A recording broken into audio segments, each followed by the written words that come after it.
I can tell you today, I've dropped 100% of them. There's no benefit in ranking people. There are ideas called, even back then, peer review.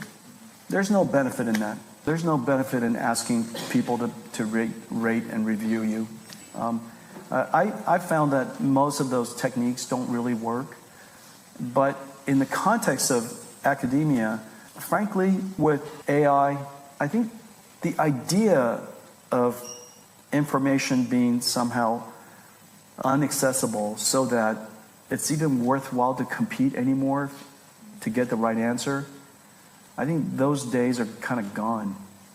I do wonder, I wonder if the way you teach courses are going to be very similar to the way we renew ourselves at a corporate level, continuously learning, continuously renewing ourselves.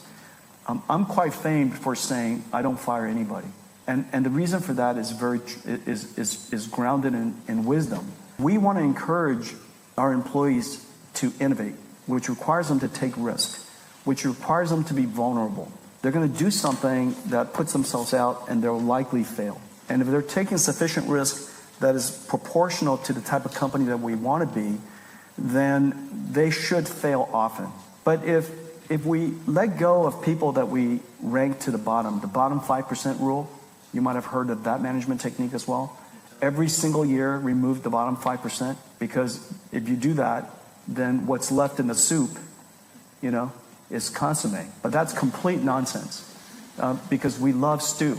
We want the mess of a stew, not the purity of a consommé. And so, in fact, we don't want that 5% to be lost, because they happen to be precisely the people who had just taken a risk, failed, and they learned something from it, and they might tomorrow be the outlier that reinvented something to save your company. And so I think the old cultures, the old systems deserve some reevaluation, and certainly because intelligence is now a commodity, we got to say that kind of out loud. Intelligence is about to be a commodity, then what's left? And what's left is a lot of the things that we were just talking about. It's courage, it's intellectual honesty, it's the absence of ego, the ability to be vulnerable in public so that you can create. As you know, artists and inventors and creators, they're humiliated, laughed at often, because what they do isn't always perfect. And so you need to have that humility, the vulnerability, and yet the courage to put yourself out there and be laughed at. And so some of those things I think are going to become more important.